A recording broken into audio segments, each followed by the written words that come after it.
अंतरपाठ आहे। जसे जसे महाराज तुम्हाला सूचना करतील, आधी आपण ढवळणीच्या माध्यमातून कलावती आपण ढवळणीच्या माध्यमातून लग्न लावतोय आणि त्यानंतर आपण महाराजांच्या माध्यमातून लग्न लावणार आहोत। सगळ्या स्वयंसेवकांनी वधूवर जिथे बसलेले आहेत तिथे अंतरपाठ आपण ठेवलेला आहे, त्याची तयारी करा पटकन।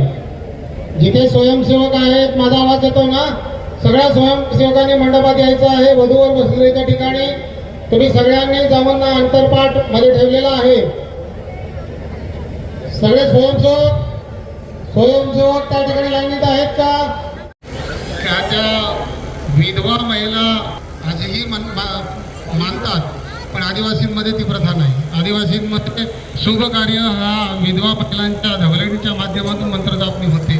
आपण ते पारंपरिक पद्धतीने करतो आहोत। त्याच्यानंतर विनंती करतो, आधी ढवळणीकडून लग्न लावून घ्या। सगळे तुमच्याकडे वेळ घालवू नका।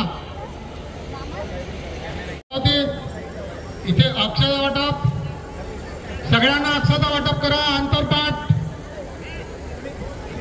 स्वयंसेवक कार्यकर्ते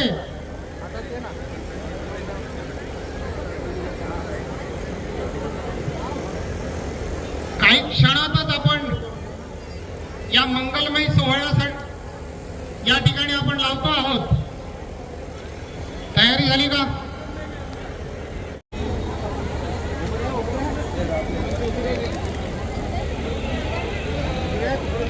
सुरुवातीला आदिवासी पारंपरिक हेही या ठिकाणी आहेत। या सामुदायिक विवाह सोहळ्यामध्ये सुरुवातीला 201 वधूवरांनी नोंदणी केली होती, पण त्यानंतर ती वाढून 220 पर्यंत गेलेली आहे।